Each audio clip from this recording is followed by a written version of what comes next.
Today we have on Samuele Marcora, researcher, physiologist, probably best known for the psychobiological model, and something we talked about extensively on part 1. This is going to be part 2. Part 1, go back and listen to that. I'll link to it down below for people watching and listening. So there were some things that we didn't have time to get to in that conversation. We wanted to revisit it here. So definitely part 1 will be a good introduction to this conversation and good background stuff. So go listen to that if you haven't already. We are also joined by Michael FitzGerald of Optimum Performance Training, and he's going to help co-host because he is someone who's read a lot more of the research than me.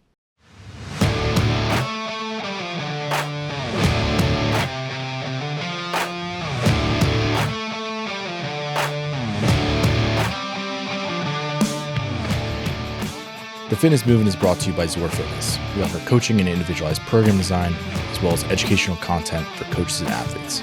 It's all one place, zorfitness.com. We did a time to exhaustion test, so run for as long as you can on the Bonneville Salt Flats.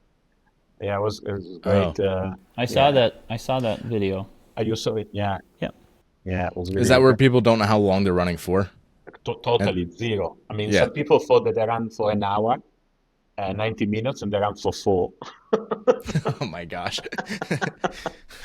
But you lose I'd probably be the opposite. I've been like, hey, I'm going for 4 hours. They're like, actually, that's been 45 minutes, man. Yeah, because of the CrossFit. The one that did that, she was, world champion, 5,000, 10,000, silver medal at the Olympics, and I think her best time on the marathon was, she's old now, she's 55, 2:27 on the marathon. So Wow. I guess depends on your perspective. But I think she never ran if you ran 2:27 in a marathon, you never ran in your life 4 hours, basically. She never ran for 4 hours because... Didn't need to. You don't need to. Yeah, they go so fast. So, yeah, it was fun. Mm-hmm. There was very high-end production, actually. Really, yeah. So I know the magic of editing. Yeah, a few things we wanted to talk about. The first one I had bookmarked that we wanted to revisit was mental fatigue and psychological strategies to improve performance. So, I'll let you. Is there anything more specifically you wanted to mention within that, Sam? Since that's maybe general. At the end, it's part of the strategy. So there's a brain endurance training, which is the or brain stimulation. These are more experimental, but it's nice maybe for people to know about these new things. But it all starts with mental fatigue anyway. So yeah, I think because Ben and I'm not sure if you know, but so Sam was, I think you wrote a really good chapter in a really good book from Carla Mayan. Is that how you pronounce her last name? Yeah. It was mostly, there was a lot of, probably the latter half of the book was a lot about strategies for managing. What's the book name? I can't remember the book name now, actually. Well, let's find out. Yeah, it's a sports psychology book, but there are also some quite practical takes into it. Yeah. I think it's called The Psychology of Endurance Performance. Something like that. I'll dig it out. I think if you have the author and you just put in Psychology of Endurance, it'll come up. It's a small book, but it's a good book, and there's lots of different things in there. But I guess because I know once Sam starts talking about it, they've done a lot of work and a lot of research in this and from different fields. But I think just if people listen to the first podcast, they are kind of following along. But I guess a similar thing I would like to start with is how, in your perspective, Sam, how did it? Where did research start, or where did thinking start that, hey, if this is a really important aspect of fatigue, I guess where did that start? Are you going to start? You start back with Mosso, and stuff, and then where did it, in contemporary research, where do they go? I think we really have to focus on how to manage this, because this is a gigantic portion of endurance performance, as opposed to how do we possibly improve mitochondrial density? How do we get more capillarization? Instead of that worldview, right? So that's a large question, but I think people who are not familiar with the topic would really benefit from some type of literal, a quick summary or literature review from how you see it. Yeah. Real quick, the book was called Endurance, Performance, and Sport. Yeah, psychological theory and intervention. And the author, what's her name? Carla Mayung? Mayhen, see, Meijen, I think. Yep, you got it. She's Dutch. Yep. She's Dutch. Very good sports psychologist.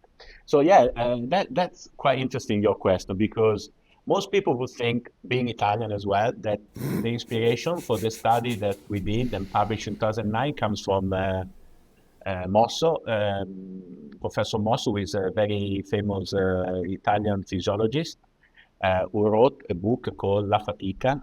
I guess even the Americans can understand. It's a fatigue. But it was published, and I have the second edition, in 1891. Great stuff. Also, it was the Industrial Revolution, so they were very concerned about the physiological, but in those days they were more Renaissance men, also the sociological and psychological consequences of fatigue, especially in the workplace. But funny enough, it's often mentioned in history of exercise physiology, also because it was the first one to actually measure, to build an ergometer, so a device to measure work. We know the ergometers, right? In CrossFit, you can measure power, work and time, and that's how you measure power. It was the first one to actually measure one. But which muscle was testing? It's really funny. So the muscle is the middle finger. So it was lifting the weight with the middle finger, measuring, he knew the load, he measured the distance, and then there was like a revolving kind of drum where he was writing with a little pen. So he could measure displacement, force, time, and repetitions. So he was the first ergometer ever. He built a lot of things. He even did the first measurement of brain activity. So he was measuring in people that skull fractures, the blood flow, the increasing blood flow when they were thinking. So anyway, so he always mentioned in this historical sense. But actually, I didn't really know much about the mental fatigue work. The reason, what sparked the idea to do the study, which, by the way, it was the very first experimental study testing the effects of mental fatigue on physical performance, published in 2009. But the idea came to me when, during my first sabbatical, which I decided, because I recognized during my clinical work about the importance of perceived fatigue. So I decided to spend my sabbatical in the School of Psychology at Bangor University, where I was. Very good, actually. Also very good cognitive neuroscience, just to learn the way the psychologists and cognitive neuroscience, they think and work. And one of the way which I found very useful to learn was to be a guinea pig of all the experiments they were doing. So I was doing this working memory experiments where I had to do this working memory task, and at the same time they were zapping my brain while I was doing it. And even if doing psychological experiments, they want to reduce as much as possible mental fatigue, so they give you breaks and stuff like that. But despite that, at the end, I remember, I'm not very good at working memory, at the end of the session, was about an hour and a half, I was totally knackered, really tired mentally.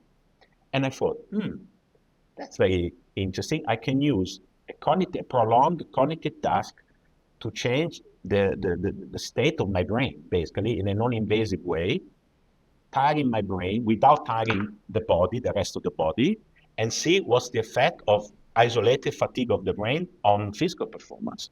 So that's how I actually. And then I discovered that the only person that did, to be honest, was not really an experiment. He just tested a couple of professors with the middle finger ergometer. I don't know how Concept 2 would name this kind of ergometer. That would be fun. But anyway, so he measured that in only 2 people in 2 days. One day after they did the normal work, and another day when they lectured all day, all morning. And he found in only 2 people that when he measured them in this mental fatigue state, the performance was reduced. But that was in 1891, a couple of people in the book, that's it. And nobody is really strange because if you ask coaches, coaches are very aware of this mental fatigue problem. But scientifically, nobody really, before 2009, before I actually did the study, everybody focused only on muscle fatigue. So we know a lot about that. But after that, fortunately, there has been a lot of research after that. Actually, I found a preprint, just preparing for this podcast. There is even a study where they did look at the effects of fatigue on NG workout, but a reduced version instead of 100 reps per movement. Angie. Yes, Angie. Angie, yes. Oh, okay. Or 50 reps each, not 100 reps each. And it seems that there is but it's a preprint, so anyway. So it seems that it's been confirmed also in this kind of workout that there is a negative effect. So I can talk about the study. The study basically I induced mental fatigue by having these people doing this mentally demanding cognitive task on the computer for 90 minutes. And then I did, which I think is actually very relevant for CrossFit, on high intensity and cycling test that lasted on average 12 minutes. So, kind of a duration of a Sam, was that one the time to exhaustion test, or was that the one where you were estimating critical power? No, effects on okay. Yeah, that was that was time to exhaustion. That was the first one in 2000. Was a time to exhaustion, but high intensity. So I mean, they reached VO2 max at the end. Lactate was, I think, 12, 13 millimoles at the end. So high intensity stuff on purpose, because I wanted to use something that normally we think is only limited by oxygen delivery, lactic acid accumulation, all this kind of stuff. More peripheral, right? Exactly. So if I did like an hour-long test, people would have said, okay, no, I want on purpose. When you do experiments are likely to prove you wrong rather than the other way around. So anyway, I did it for that. And it's relevant to cost because it's kind of the duration is similar. And there was a very significant reduction in performance. By the way, the year before, I did a study looking at the effects of muscle fatigue on the very same test, and the subjects were very similar. Actually, few of them were the same subjects, and I did 100 drop jumps before the cycling test to exhaustion. So I really induced significant muscle fatigue in the legs.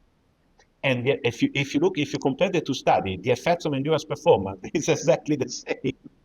So doing this hard mental work for 90 minutes before the cycling test has the same negative effect of pre-fatiguing the leg muscles by doing 100 drop jumps. So that was quite interesting. But since then, there's been mostly replication. So if you look at the meta-analysis, they confirm that there is a significant effect on endurance performance. And which honestly, in today's climate, that's a really important thing, the replication aspect, and having the meta-analyses displaying that, yes, this is a real thing, this really happens, and multiple different researching groups have shown this. Yeah, absolutely. Yeah, of course. But also, in a way, another constant finding is that like pure test of maximum strength or performance, like a leg extension or a jump, really single jump, that's not effective.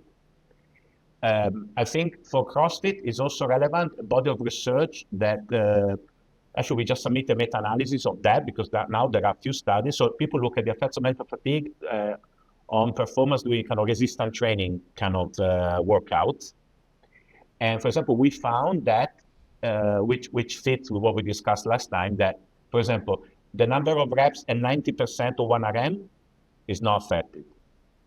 But if you look at the number of reps at 50 and 75% 1RM, it's reduced in a mentally fatigued state. So if you put together the research on endurance performance, including high intensity endurance performance with the durations, that we see in CrossFit, and the research on number of reps during resistance training, I think I'm quite confident that, of course, it would be nice to have more studies looking at CrossFit workouts specifically, but I would be pretty confident that I would suspect the mental fatigue would negatively affect also a CrossFitter in terms of performance.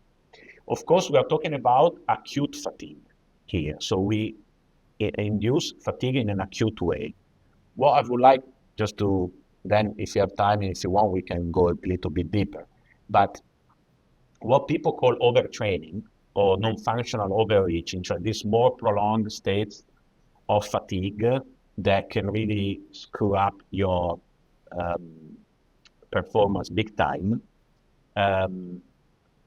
To me, we call it overtraining because people think it's related to training, but I think it's actually a chronic form of mental fatigue.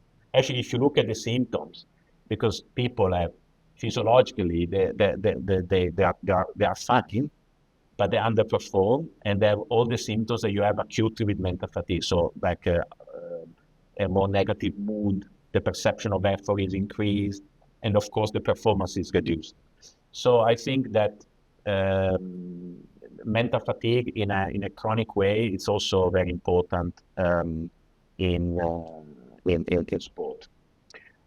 So that's in a nutshell, I guess, where we come from. So of course, what can you derive from that is that if you want to perform optimally, you need to kind of taper, be wary, not only about arriving to the competition with muscles that are not fatigued. Also, your brain shouldn't be fatigued when you arrive at a competition, because that would reduce your performance. However, a lot of people, because of the way we do the experiments, people think, oh, I should only control and make sure that I don't fatigue myself mentally before the competition, which is important. But what people don't realize is that sport is chronically demanding. So the competition in sport can also induce mental fatigue. So, because when we do sport, we see the physical and we don't see so much the cognitive side of things, or emotional. It's not just the cognitive, the emotional, the motivational. So, for example, one of the cognitive functions that fatigue you the most is called response inhibition or inhibitory control. So every time that you do something painful and really uncomfortable, like CrossFit workout, and you force yourself to keep going, that's it's called executive. That's a mental thing that tires you a lot. So especially if you do a competition when you do multiple workouts over several days, the CrossFit workout itself can induce mental fatigue over time. It's not just what you do before the competition, which is important. It's also how you manage the cognitive load, the mental load during the competition. And I think if you can manage that well, you can reduce it. Then you perform better than if you didn't pay attention to that kind of things. So yeah, if anyone, that's the first strategy, first application. Yeah, and anyone that coaches people, which, Ben, you'll know this too, right?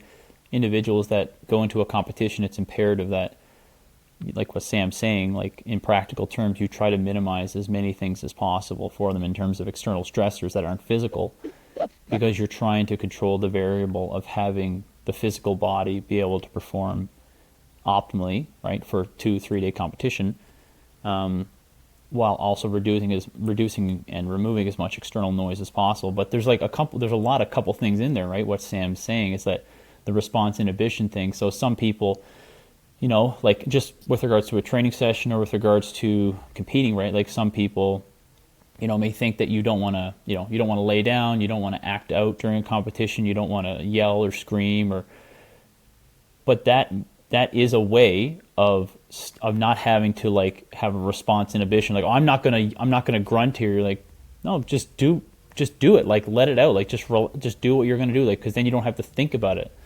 And so there's a lot into that in terms of coaching and how to set people up for that, and things you want to do to reduce the anxiety and stress of the individual that's going to go into the competition.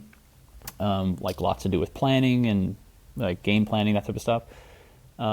But then the logistics, even just logistics, yes, travel, all those things, right? You want to get rid of remembering the supplements to bring, even stupid things like that can exactly. Can but the answer, like the truthfulness of the claim, is built into the actions, right? So people do this because they know it helps. They do all these things because they know it helps. They don't go to a competition disorganized. They don't intentionally stay like an hour and a half drive from the competition.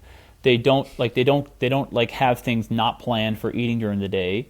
They just don't do that because they know it'll make it worse, and they know they won't perform well, and nothing physically has happened.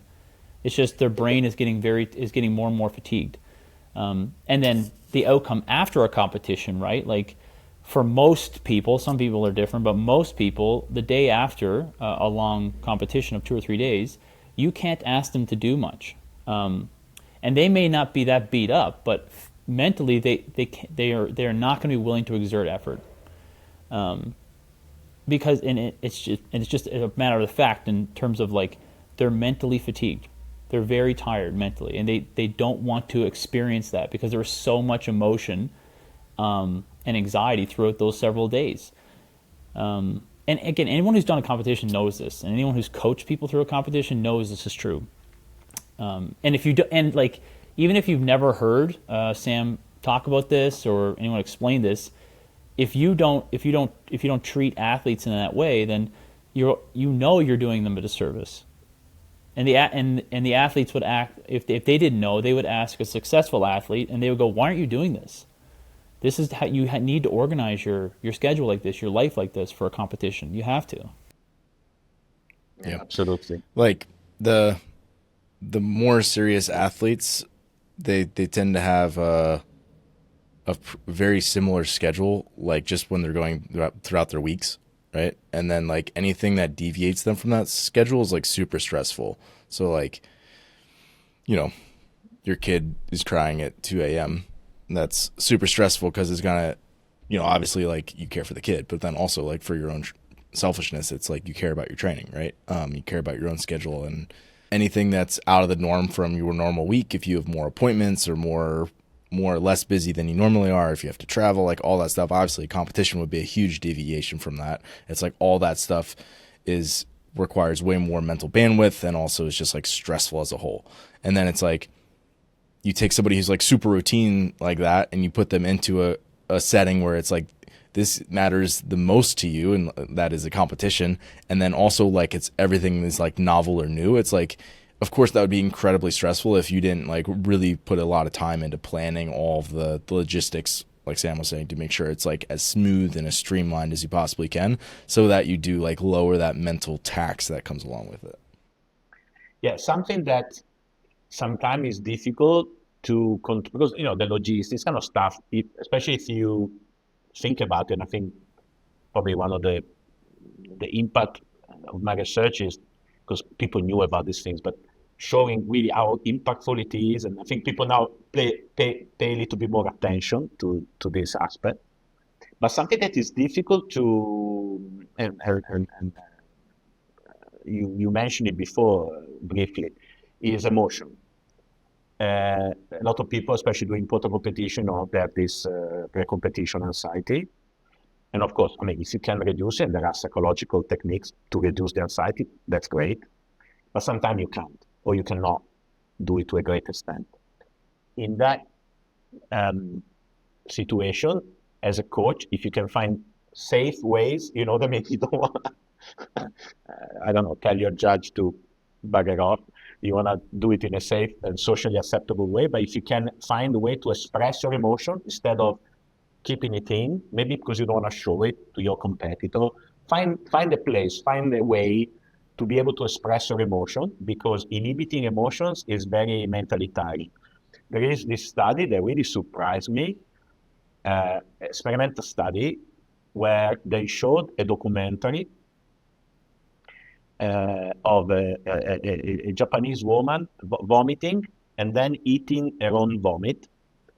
And just thinking about it, you feel a bit of disgust. Disgust is an emotion. If you watch it, it's even worse. And then they had three conditions. Okay, they have a condition where they didn't show the video. And then they have another condition, I call it the English stiff upper lip condition, where you see the video, but you were instructed not to show your emotions. So that's the English condition. And then there is the Italian condition. So you see the video and you're free to express your emotion as much as you like. Huh? Well, the watching the video and controlling your emotions had a negative effect on a subsequent, was I think 15 minutes time trial on the bike, compared to expressing your emotion of this, in that case of disgust. I mean, okay, so looking at somebody eating on vomit is not great, but emotionally, for sure, the stress that many athletes experience with competition, emotion is much higher. So I think trying to find a safe way to express your emotion can also be a good tip Yeah, for and coaches and athletes. I think like obviously you're like the shorter time durations, 10 to 15 minutes, is more relevant to a CrossFit audience, but I think for people to understand as to kind of what you mentioned earlier with 90 to 100% 1RM and the effects of mental fatigue on that type of stuff, that obviously it is going to be more of a spectrum from you're talking 100% RM down to 10% RM on a cycle ergometer for 90 minutes. But I'm going to assume that likely, right, the more you extend that time out, the more likely you're going to see the effects of mental fatigue on actual performance, right? So if you have a multi-day event, like literally like a multi-day running event where you have to cover like 200 miles, you're probably likely to see the effects of that much more obvious than a 2K row, because you're going to get even it's interesting because actually I think they did 2 or 3 studies on rowing. Even on the 2K row, you see it.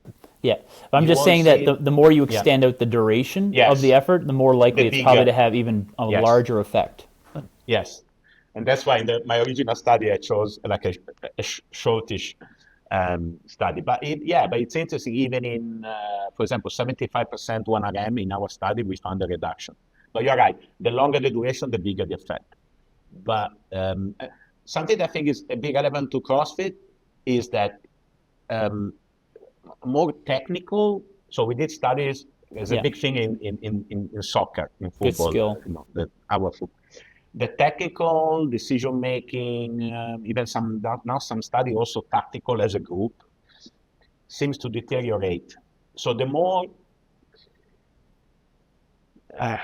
again, cognitive control you have on a movement, the more it's going to be affected by mental fatigue.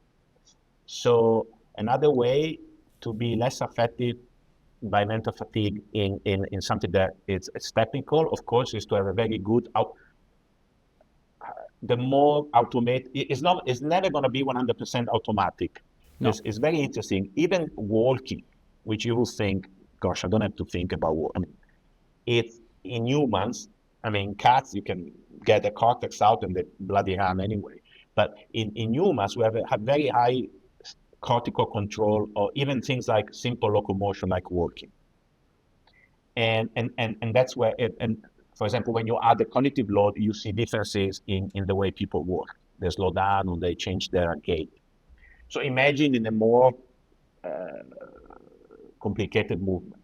But the least automatic is your technique, the more it's going to be affected by something like mental fatigue.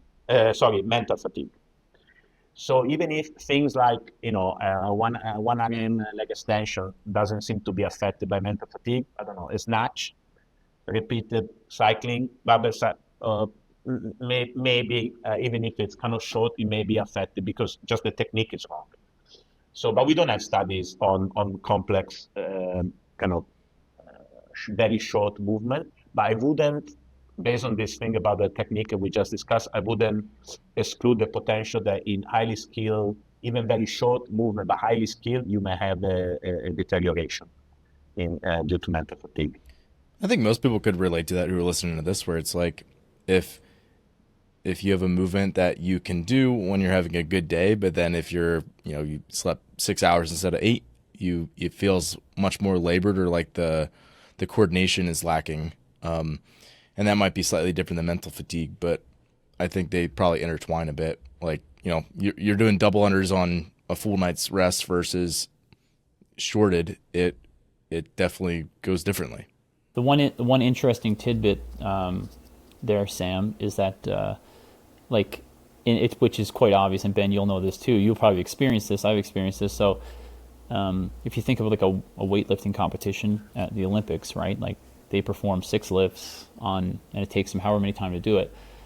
And, between lifts, they're preparing and lifting and doing whatever they have to do to get warm. But in CrossFit, right, for the best CrossFit individuals or the best performers in CrossFit, many times they will hit a new personal best after like doing a 15-minute time trial. Right, they will do a 15-minute row time trial or something, and then in the next 7 minutes they have to establish a 1 rep max clean and jerk, and very often you'll see a new personal best. Actually, and which I would say it's probably more likely to see that on the snatch, or if it was just a jerk, because they're more technical movements and requiring less time under tension, which is a bit of an odd. It's a bit of a counterintuitive thing, but I think in those scenarios I remember reading it from a study suggesting it's almost like when endurance athletes, which CrossFit people are, like they just get more and more warmed up when they do something like that. They actually become more ready to actually train. Whereas if you took a weightlifter right to the Olympics and did that, they would perform horrifically. Because like their physiology is just not ready for that. So it's just such an interesting thing where like, before you do the 15-minute time trial in the row, like the 15-minute time trial could easily be affected because you were being stupid and you were not planning your day out and you're showing up late to the event. But you still may end up hitting a 1 rep max snatch, to your point that, a really heavy lift may not be affected by mental fatigue, but the idea of the endurance aspect potentiating the lifting, even though there will be mental fatigue incurred from the rowing activity. It's just there's a lot going on there, which is where it gets complicated. But I just wanted to bring up that observation because that's a very common thing. Yeah. But you see, obviously performance depends on many things. So for example, I can think about, contrary to maximal strength, maximal power is highly affected by muscle temperature. Because the velocity of the contraction, the maximum force not so much, but the velocity, so maybe, you really need to have warm muscles. But I would say, obviously, the competitive environment is probably what giving these people the extra burst. And so, because sometimes you can have an improvement when you have something that is very positive, something that is negative, and the net effect is positive. You know what I mean? That's why we do experiments, right? To try to isolate. But of course, in real life, there are so many things going on, and you may be, do your best performance when you're mentally fatigued because something else. You're on a good day, and you're gonna perform even better. It's a complicated mix of factors. But but I just wanna. It'd be nice to do some studies, for example, on CrossFit with complex movement to see what would be the effect of this. Also, in terms, that's more for the chronic, I guess. But it's quite interesting that there is actually a study in Division One American football players where they look at injuries. That they found that when they compared, the places where they did a lot of training, they come back, to do training stuff that a bit more overuse injury that's due to the physical stress, physical load. But they also found that the injuries increased during exam periods compared to the periods where academically were not so stressed. So that, it's not experimental, but, it suggests that training or competing in a state of especially kind of chronic mental fatigue can actually increase the risk of injury as well.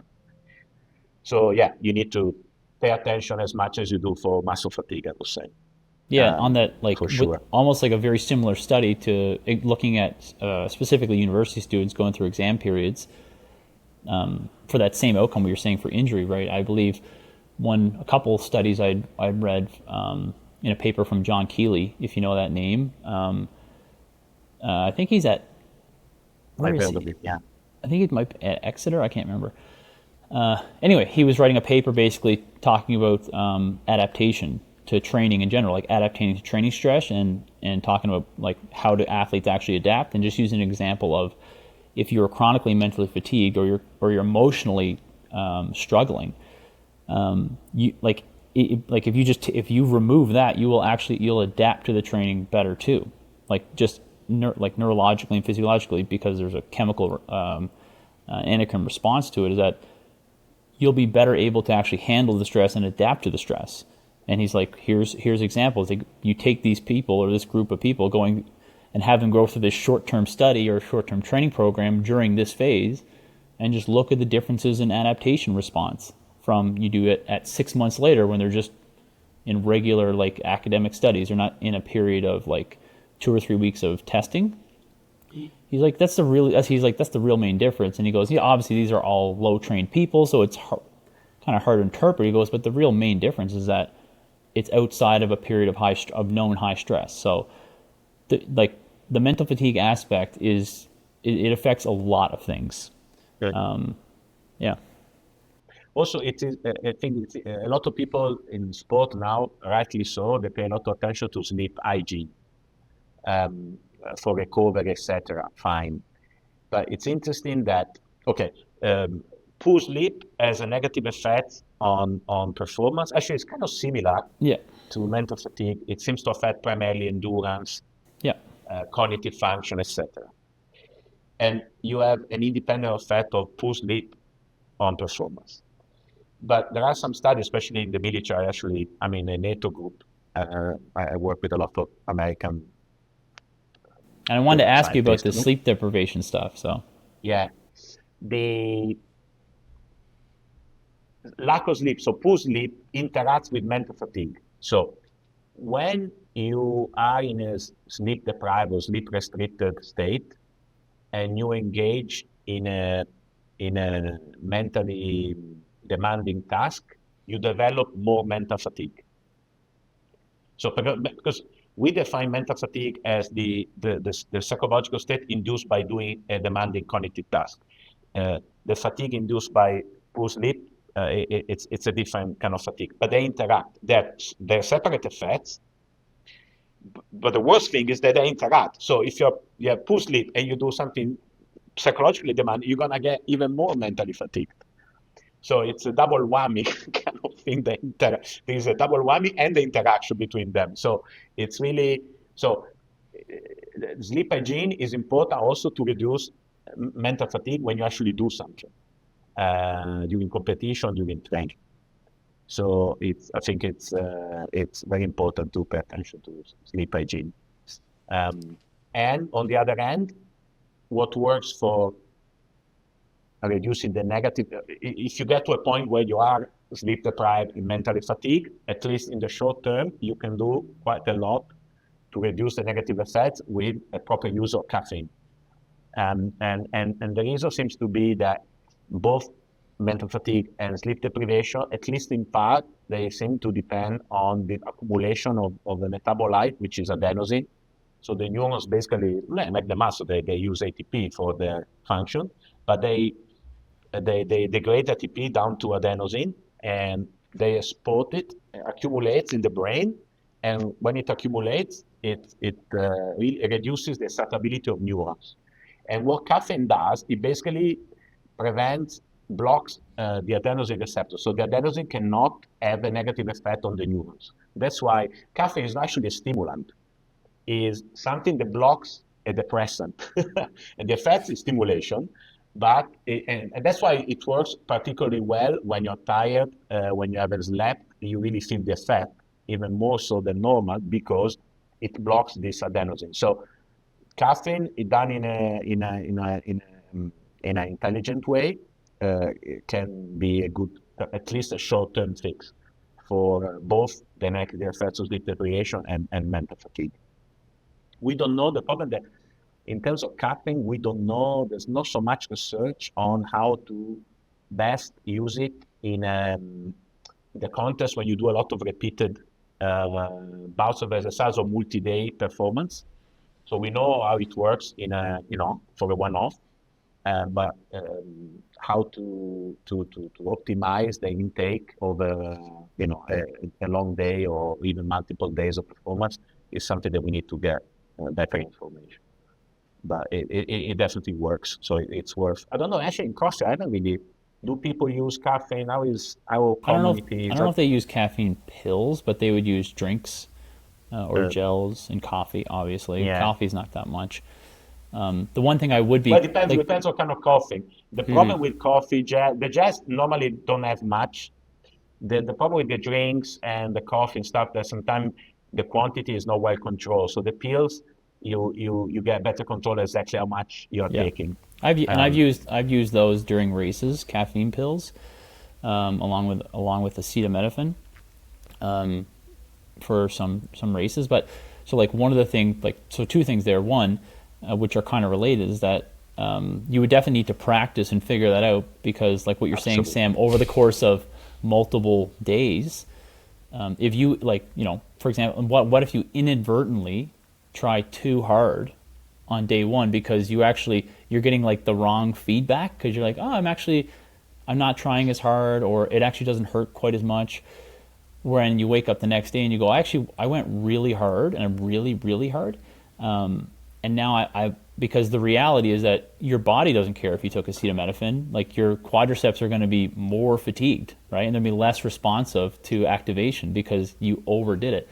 And I remember for me, when I was practicing for my marathon, and I was like, okay, I got to try this stuff out, like practicing, trying to get the dosage for the caffeine right and the acetaminophen. But I remember one time I did it, like, my pacing was so erratic versus like I could normally just stay right at my marathon pace and go. Whereas I had to constantly look down at my watch, and I was like, oh, I'm going too fast. Like, I was constantly going too fast because I couldn't feel it. I was like too excitable. And so when I actually did the race, I was like, I'm going to wait until 1 hour in to do this, because I have to get my early pacing right, and I don't Yeah, want to feel like I'm digging myself a hole here. yeah, yeah. I totally Yep. agree. I think, especially in the context of a long day or multiple days, I think waiting to use it when either later on when you think you're gonna get fatigue or when you get fatigue. There are also gums that were developed in the States for the so there are chewing gums and they are absorbed in the mucosa. So in 10 to 15 minutes they are absorbed, contrary to the drinks that take at least half an hour, better an hour to. So that can also be good. But it's funny that a lot of people screw up their pacing in the marathon, but I guess also in cross competition. More so Um, in CrossFit because it's yeah, novel every big, time. yeah, also because of that. So you have less experience in, but also because the competitive environment makes you feel less perception of effort. And therefore, if you don't pay attention to some other external cues like the watch or the timing, something else that is objective, if you pace yourself purely based on how you feel, because the competitive, the verbal encouragement, the social, we have all these experiments that prove what we know, that you actually feel better. That's why you go fast. But then, of course, that's a perceptual effect. Then, as you said, the muscle is the same. So you're going to pay later on with excessive muscle fatigue, the fact that you started too quick. So, yeah, I think that's to wait until you're fatigued or when you think you're going to get most of fatigue, I think is a good, but we need more research. But I Yeah, think as a, Yeah. And I think really experienced athletes are just athletes who maybe they just do it more naturally well. They understand that if I have a more endurance based event, that I can't trust how I feel on competition day in like a positive sense. Like I need to actively hold myself back and be disciplined to hold the paces that I plan to hit rather than just going off of what I feel great. So, I'm just going to go for it. Which I think some people who are newer to competing get caught up in that a little bit more.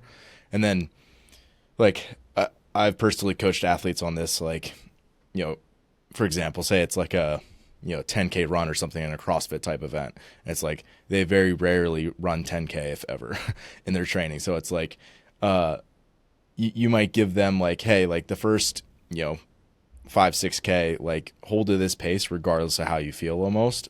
And then it's like after that, you're, 60+% of the way into the event, you should know how you're going to feel and you can start to deviate from that point. But like the first part, like, and you might even do the same thing in like a 5-round workout. Like, hey, first 3 rounds, don't change your plan. Like stick to it regardless of how you feel, because we've done it in training. We know how it should feel.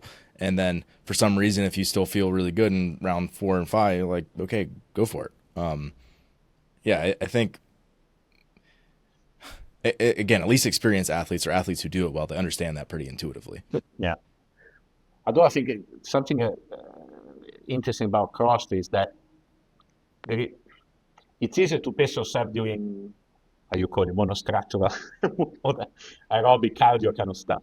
For certain,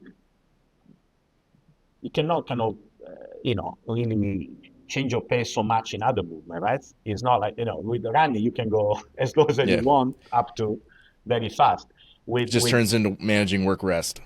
Yeah, exactly. It's more that, right? And then rather the actual speed of the movement. But I think, yes, I mean, pacing is, actually, there was a podcast and there was Jason Khalifa. They actually, I did put a comment, they show it up, and he said that he thinks that one of the biggest changes in course has been people paying more attention to pacing compared to the old days. And I think Michael and his brother had a bit of a effect on this, to warn people about And Sam, for like any of people that are from, like maybe they're listening to this podcast because they're fans of you exclusively, right? And maybe they don't know what CrossFit is, but I always try to explain it to people that, like, think of like if for someone who knows, like, they know what their critical power is on a cycle ergometer, and I was like, okay, let's just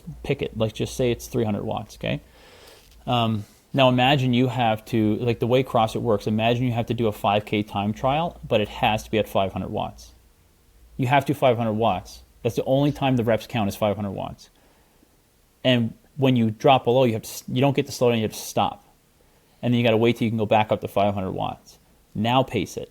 How are you going to pace that, right? So, because that's functionally what's happening inside of the body when you're engaging in these movements, right? It's not rowing and cycling where you can speed up and slow down easily, because those movements have a really nice, like a really large range of intensities, right? You go from like cycling down to 0 watts up to 2,000. Wall balls are somewhere, they're fixed, right? The wattage is fixed for the most part. You can slow the movement down a little bit, speed it up. And like burpees have more of a range, and there's like, you can load the bar, and I was like, just to give you guys an example, because a lot of athletes don't get this, I was like, I could give you a 4-pound wall ball and it's not sustainable. You can't keep doing this. Like, your muscles will end up experiencing what would be considered severe intensity activity. That's what you're going to see if you actually measure this with, like the easiest one would be like a NIRS device, but you don't even need that. You just ask people, like, what's happening to your shoulders? You're like, it's getting worse and worse and worse and worse and worse. I'm like, yeah, that's not how sustainable activity goes. Like, that's not how it goes. So just in terms of people listening, like, think of it, imagine how you would pace a 5K bike if you could only go at 500 watts. That's a good one. That's a good one. By the way, I worked with some people when I was in the profession. They could go at 420 watts for 40 minutes on a bike. Well, he'd do pretty good then. He could do 5K probably at 500. That was 20 years ago, so I don't know what they can do. Yeah. So anyway, yes. So I think the other thing that I guess we need to touch upon is the what we're discussing with the book, right? So what we found is that not only in skill sports and focus and attention, this kind of things, but also endurance sports can really benefit from athletes for learning psychological skills. So we did several experimental studies showing that, I primarily concentrated on motivational self-talk, but I also had the strategies discussed. Indeed, I'm not a sports psychologist, so I'm not going to go into details about this. Maybe you can ask a Carlos, some good sports psychology. You have plenty in the States as well to discuss this. But learning psychological skills can really, have a really important effect on performance, even on something that is not, shooting or super cognitive. Even something like endurance can really benefit. And so I think it's something that I don't know how much CrossFitter use sports psychologists. And it's not, because a lot of people think that sometimes sports psychology is kind of clinical stuff. No. Okay, you may need a sports psychology also for anxiety and this kind of stuff. Fine. But what I'm talking about is really learning how to use things like switching your focus of attention, try to reduce negative self-talk and replace it with more positive motivational thoughts rather than negative ones. Things like having different goals during the competition instead of focusing maybe on a more distant goal. Things that, really kind of relatively simple stuff, but that people sometimes I think overlook, and they seem to have really beneficial effects on endurance performance. Even in elite level athletes, for example, where you're involved in marathons. I was at the very first attempt in Monza in Italy to go below 2 hours with Kipchoge, and then he did it 2 years later in Vienna, and it was older. I think that probably physiology was a bit worse than in Monza, but he actually did it. And I think that he said that one of the main reasons why he did it the second time is because in Monza, it's a Formula One, it's a very fast track, and there were only about 200 people. It was by invitation, it was a very, so there were only few, 200 people over the straight. The rest of the very long track, they were by themselves. And it really, even an athlete like that, somebody that can run a marathon below 2 hours, he suffered the fact that he didn't have people cheering for him. That's why the second time he did it in the park, and there were people all over the course. So even at a very high level, something as simple as having a cheering crowd, he said he made maybe not all the difference, but it certainly made the difference to the performance. So do not underestimate the power of these skills that can be learned relatively quickly. For example, in the motivation self-talk study, they had, I think, an hour meeting with the sports psychologist. Then they practiced the skill for a couple of weeks, and then they applied it to the test, and they had a significant improvement in endurance performance. So very simple. But by the way, like anything else, never try something new in competition. Practice it to find out also, especially with psychological stuff, you need to individualize the approach, but also because of what we were discussing earlier about mental fatigue. You need to practice these skills so that they become as automatic as possible. Because if you have to think about it during the competition, that's going to have a very negative effect, because it's going to mentally fatigue you. And also, you're going to have this called cognitive motor interference, that cognitive load can interfere with the movement control. So you need really to practice this so that they become quite automatic and not demanding mentally. For example, a very good strategy, especially in CrossFit competitions, many things can go wrong actually. You need to be like ultra endurance, is to think about in advance all the possible things that can go wrong, and then you have, it's called if then. So if something happens, then I do this, so that the decision to do what to do if something happens is almost, it's automatic. You don't have to think about it. You don't have to spend your mental resources in that. And I think, and a lot of things. For example, you can predict maybe certain movements, certain workouts, and I know it's difficult, but be maybe prepared. Okay, if this kind of movement comes in, this is going to be my strategy. If this other, and I think I'm sure you already do it in coaching now for CrossFit. Try to prepare for the eventualities, but this thing also that's a good strategy. So control mental fatigue as much as possible. Try to reduce it. A good use of caffeine, learning psychological skills. I think these are already proven ways to improve your performance. Then there are two other things that are a bit more experimental. One is brain stimulation. They were actually an American company a while ago. I think now it went under. They were selling this kind of electrical brain stimulation thing, and it didn't really work very well for them. But to do the brain stimulation that we do in experimental studies, it's not the same thing that you can do with this commercial. And it depends a lot on where you stimulate the brain. But there is, evidence that you can change the excitability of your cortex of your brain, and this may improve performance, at least for about the effect probably is no longer than an hour. But for example, for CrossFit workout, so for example, in a marathon, I don't think it would be very beneficial. But for things like CrossFit, it may be. The other one, which I think is more applicable, is this what we call brain endurance training. So what fatigues you acutely can also be, inducing fatigue is the first part of the super compensation. There's things wrong with that, but it's a good heuristic, no? So first you do a workout, you get fatigue, then you recover, and then you get hopefully a positive adaptation. So that was my idea. So if doing this cognitive task mentally fatigue me, there may also be a training stimulus. So I may become more resistant to mental fatigue by exposing myself to this mentally fatiguing task, especially if I combine them with exercise, because where she did a study, we haven't published, if you do them kind of separately, they don't work as well. It works if you do some mental fatigue associated with training, possibly because training is a very good, physical training is a very good stimulus for neuroplasticity. So probably is you need to combine.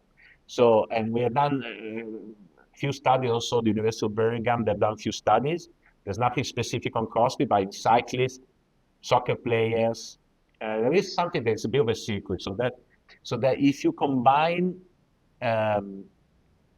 mental fatigue with training, it can be a new training method, if you like. Right? Because, for example, a lot of people, if they're mentally fatigued, because the quality of the workout in terms of output is reduced. So they may think, no, listen, I'm not going to train. I'm going to do some accessory, something easy, because I'm mentally fatigued, and that's not going to be productive.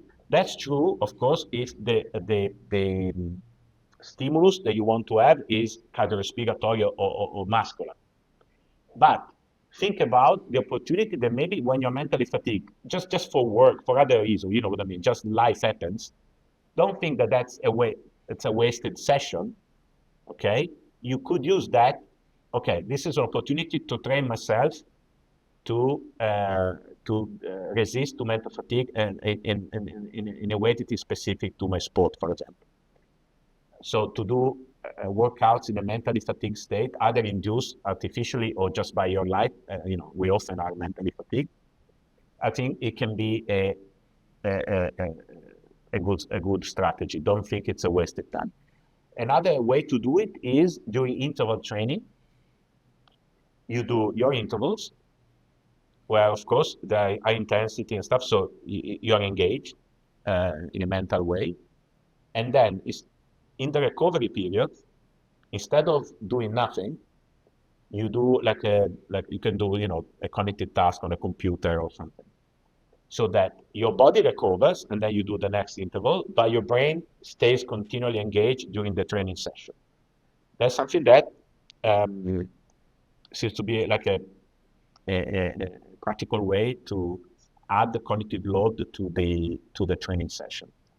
So I would say this is some practical things that people can do to. Another one, for example, you have a workout, and while you're doing the workout, you have maybe something that words or something that you have try to remember. So you keep in your brain some information while you're doing the workout, and then at the end of the bout or the workout, you have to write down all the things that you remember. So that you add, it's called working memory. So while you're doing the workout, you also have to do something mentally demanding. That can also be a way to add cognitive load to a workout. I think this could also be a good way to, for example, add cognitive, total load to an athlete when they cannot maybe train very much because of injury. So that maybe they cannot push hard physically, and also has a psychological consequences, because you think, oh gosh, my competitor is training hard, I cannot. And that's also negative psychologically. In those situations, for example, you can say, okay, you cannot train physically so hard. Let's add some cognitive load to kind of maybe compensate for the reduced physical load. So I think also this is something that, okay, we need more research. So not everything I just said there's no study to prove, but there are now some studies showing that adding this cognitive load can improve performance compared to a training session where you do not add this cognitive load. So I think we call it brain endurance training. I think it's something new that may be worth considering in training. Is there any resources or tools people could use? I know you said in research you're gonna maybe sit them in front of a computer or something. Yeah. Practically, is there something that could work one well? good thing he mentioned, I think, was the easy one, and maybe you just give an example, Sam, would be holding words in your head during a set. Yeah. I think that'd be a really simple one. Can you just give me an example of what that would be? Let's just say they did a 2-minute interval, 2-minute rest, 10 sets. What are you asking them to hold on to? Well, the way we do it, we have a list of words, but I don't know, it could be, some a podcast or something that you need to remember what they're talking about. Just something that you have to keep in the studies that we do. It's just a list of words. And those are novel things, right? They're not they're these people aren't remembering their wife's name, their kids' names, because these are no. Yeah. Just a list of words, and at the end of the but even just for 5 minutes, nothing. And then at the end of the thing, they have to write down as many words as they remember. I like that. That's of course, nice. the more words they remember, the better their performance. So, but I mean, anything that kind of is mentally demanding, it can be used for this. So it's interesting. You're getting that interaction effect too here with what you remember what you said with mental fatigue interacts with sleep deprivation to make everything worse. So in here you would get the idea of and I think it's really important if you're going to have people do this, you tell them why you're asking them to do it. So at the end of a long day, or specifically for me, if I teach a seminar, if I teach coaches about something for a 2-hour session, I know afterwards mentally I'm so tired, but I many times I intentionally do shorter hard runs afterwards because that's what I train for is running, but I do it intentionally because I'm this is actually a good scenario for me to train this, but I know what I'm doing because I have I'm privy to the knowledge of I'm not looking at this as a bad thing. I'm looking at this as an opportunity to do it, but I obviously don't do it every day. So I think if you are going to do that, just to tell people we're doing it for this reason, you're going to feel tired. It's going to feel worse, but it potentially is going to help someone like you where maybe you don't actually train that much. Yeah, and it's all a matter of intention. That workout is not going to be the best to improve muscular endurance or cardiorespiratory fitness, but it's an opportunity to improve your resistance to mental fatigue, which you may be exposed during competition. So I think that's exactly, it's the intention. Don't skip it just because it's not going to be good for my VO2 max.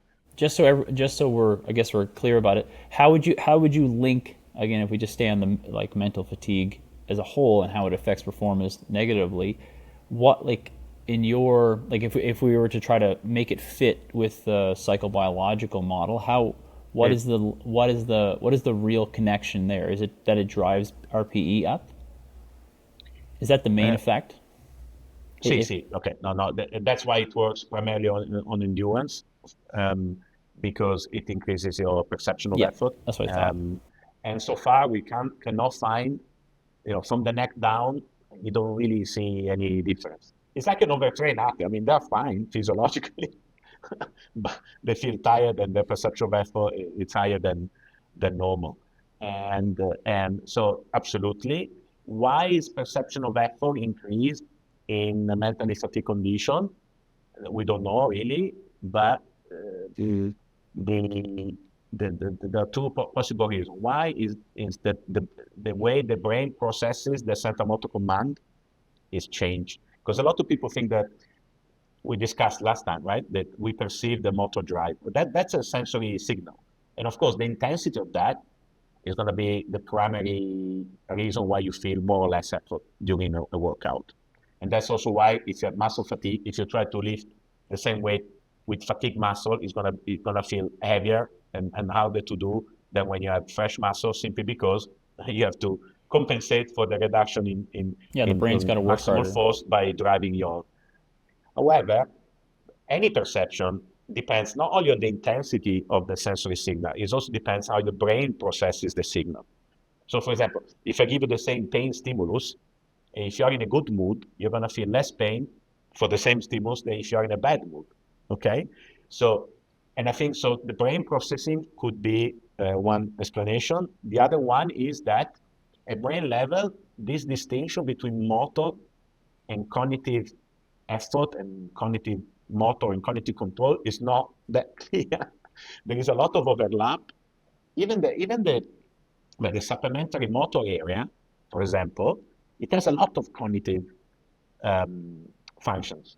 The anterior cingulate cortex, which we think about in terms of decision making, cardiovascular control, it has a lot of motor function, even direct corticospinal, not even through the primary motor cortex, even directly. I didn't know that. I didn't realize the direct connection from the anterior cingulate cortex to the motor neuron, especially of the upper body. So and these are areas that are particularly engaged, and they also get, let's say, fatigue. So they have the negative effects of being engaged for so long when you do these mentally fatiguing tasks. So at brain level, cognition, emotion, motivation, and motor control, there is a lot of overlap in the brain areas devoted to this function. So that's why there is the transfer. That's why the tying those areas with the cognitive task can also affect you doing movements. But I guess, yeah, that's the in terms of endurance performance, the perception of health, the increase in perception of health is definitely the main mechanism. Of course, you also have, in terms of motor control, injuries, probably also the cognitive effects of mental fatigue and interference with movement control is probably important.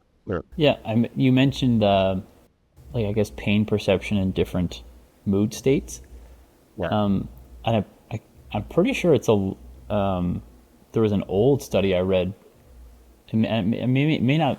I think it was from the concept by Bandura with self-efficacy, and then measuring pain response to specific things in individuals or athletes with high self-efficacy as the ranking versus low self-efficacy. And they use that as like one metric that really moderated pain response and pain perception was like in terms of the task, and like so the competency and the confidence in their own ability to manage and withstand and cope, which like it's obviously a large category, but yeah, very interesting. Yeah, it's how the brain processes the signal is massive. I mean, there are people that don't have any signal. Yes. I mean, there are people that, with amputees and stuff, that must be terrible. I can't even think about it. They have excruciating pain and no limb. That they don't have. Actually, Sam, one thing I wanted to ask you about, because I heard you mention this on a podcast, and this is not really related to what we're talking about here, but maybe it is. And it's obviously a sad topic, but you think about like how many of the best endurance individuals in the world have had trauma in their life. Yeah. I believe I heard you talk to someone about that, about having challenging childhoods or having like a really traumatic incident. Yeah, it was Matt FitzGerald. I don't know if you're related, probably not. I actually joke about that. I'm like, this is a great book by Matt FitzGerald, unrelated. Yeah, he asked me specifically about that because I don't know, some of especially the early, legends of triathlon, they seem to have a lot of them to come from some painful. So I don't have an answer scientific, but I yeah, no, I was looking for an anecdote just because I'm very interested in that. It's something that I can see why having to cope, and especially if you're able to cope successfully with adversity, that may have like a training effect on your brain, so that other stressors, you may have the stress of having, I don't know, to deal with, abusive father or whatever.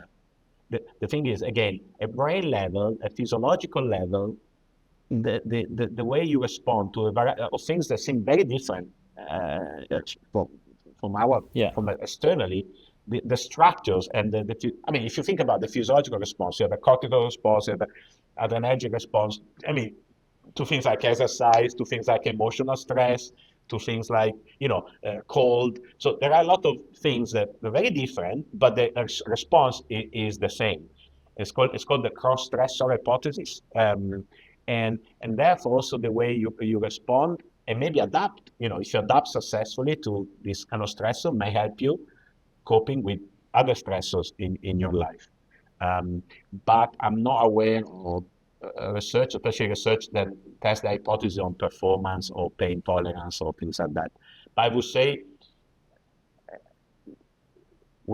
I think that would work in people that successfully cope with the adverse Yeah, because it's not a guarantee. situation. It's not a guarantee No, positive cope, right? Or no, that they're going to have a no. positive outcome. Because a lot of times, right, it's very Yeah. much not so. But I just And remember you mentioning that, and I found yes, that very yes, interesting yes. because I've seen that Yeah. many times.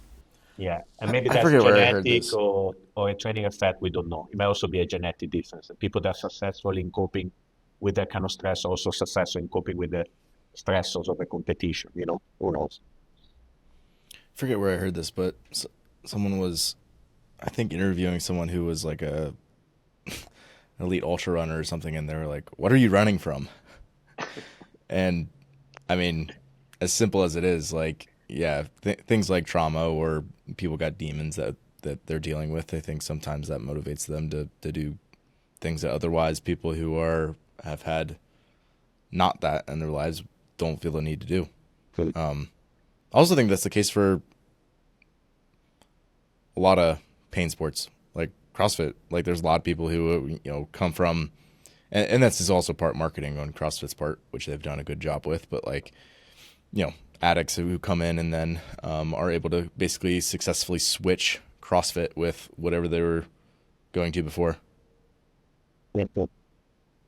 Yeah, Interesting. performance is extremely multivariate and very. It's just very. That's why it's so interesting, right? As to how it works and what affects what and how it could all and how can you make sense of it?